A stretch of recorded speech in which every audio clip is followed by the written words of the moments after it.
Hi friends, இன்றைக்கி என்ன பார்க்க போகிறோன்னு பார்த்தோம்னா ஃபிஷ் ஃப்ரையில் பார்த்திங்கன்னா ஜிலேபி மீனோட ஃபிஷ்ஷை வந்து ஃப்ரை பண்ணி பார்க்க போகிறோம்.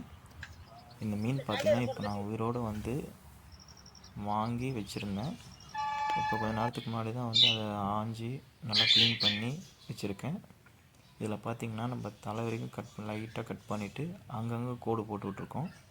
இதுக்கு தேவையான மசாலா பார்த்திங்கன்னா நம்மளோட மிளகாத்தூள், மஞ்சத்தூள், கரம் மசாலா, ஃபிஷ் மசாலா, கொஞ்சம் எண்ணெய் போட்டுட்டு நல்லா பிசைஞ்சு எடுத்துக்கணும். அந்த மசாலாவை பார்த்திங்கன்னா நம்ம மீனில் வந்து அந்த வெட்டின பகுதியெலாம் நம்ம கிராஸாக போட்டிருப்போம், அதெல்லாம் நல்லா படுற மாதிரி வந்து நல்லா ஸ்ப்ரெட் பண்ணி விடுங்க. ஸ்ப்ரெட் பண்ணிவிட்டு நல்லா ஒரு 2 மினிட்ஸ் நம்ம வச்சோன்னா அது வந்து நல்லா மசாலாலாம் வந்து நம்ம ஃபிஷ் உள்ள இறங்கிடும். இறங்குனதுக்கப்புறம் பார்த்திங்கன்னா அது வந்து நம்ம ஒரு தவாவில் போட்டு நல்லா இப்போ வந்து ஃபிஷ் ஃப்ரை பண்ண போகிறோம். இப்போ வந்து பார்த்திங்கன்னா அந்த ஹோல்ஸில் நல்லா மசாலா படுற மாதிரி நான் வந்து பார்த்திங்கன்னா நல்லா தேய்ச்சி விட்டுருக்கேன். அதில் நல்லா அந்த ஹோல்ஸில் பார்த்திங்கன்னா நல்லா ஸ்ப்ரெட் பண்ணுற அளவுக்கு நல்லா அமுக்கி விடுங்க.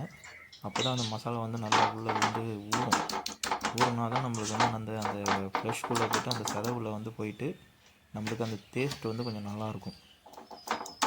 டேஸ்ட்டு நல்லா இருக்கும், நம்மளுக்கு நல்லா சாப்பிட்றதுக்கு கொஞ்சம் சுவையாக இருக்கும். அதனால தான் வந்து பார்த்திங்கன்னா அந்த மசாலாவை வந்து கொஞ்சம் நல்லா படுற மாதிரி வந்து தேய்ச்சி உள்ளே வச்சுருக்கோம். கொஞ்ச நேரம் தட்டு போட்டு மூடிட்டு திறந்து ஒரு 5 மினிட்ஸ் போட்டு திறந்திங்கன்னா நல்லா ஊறி இருக்கும். இப்போ வந்து பார்த்திங்கன்னா நம்ம ஃப்ரை பண்ண ஆரம்பிக்கலாம். பாருங்கள் எப்படி இருக்குது பாருங்கள். ஊறினதுக்கப்புறம் நல்லா ஒரு மசாலா வந்து இறங்கியிருக்கு பாருங்கள். நல்லா மசாலா இறங்குனது எப்படி இருக்குது பாருங்கள். ஒரு திக்னஸாக இருக்குது பாருங்கள். அது அப்படியே நல்லா இதுவாகிற மாதிரி. இந்த சமயத்தில் என்ன பண்ண போகிறோன்னா நம்ம அப்படியே வந்து எடுத்து ஃப்ரை பண்ண போகிறோம். ஒரு வானிலையில் நல்லா கொஞ்சம் எண்ணெய் ஊற்றிட்டு கொஞ்சம் கருவேப்பிலைலாம் அது மேலே போட்டுட்டு இந்த மாதிரி ஃபிஷ்ஷை வந்து அது மேலே அப்படியே வச்சிங்கன்னா அந்த கருவேப்பிலையோட ஸ்மெல் வந்து நல்லா இறங்கி மீன் வந்து நல்லா சுவையாக இருக்கும். உங்களுக்கு இந்த மாதிரி செஞ்சு பாருங்கள், ரொம்ப அருமையாக இருக்கும்.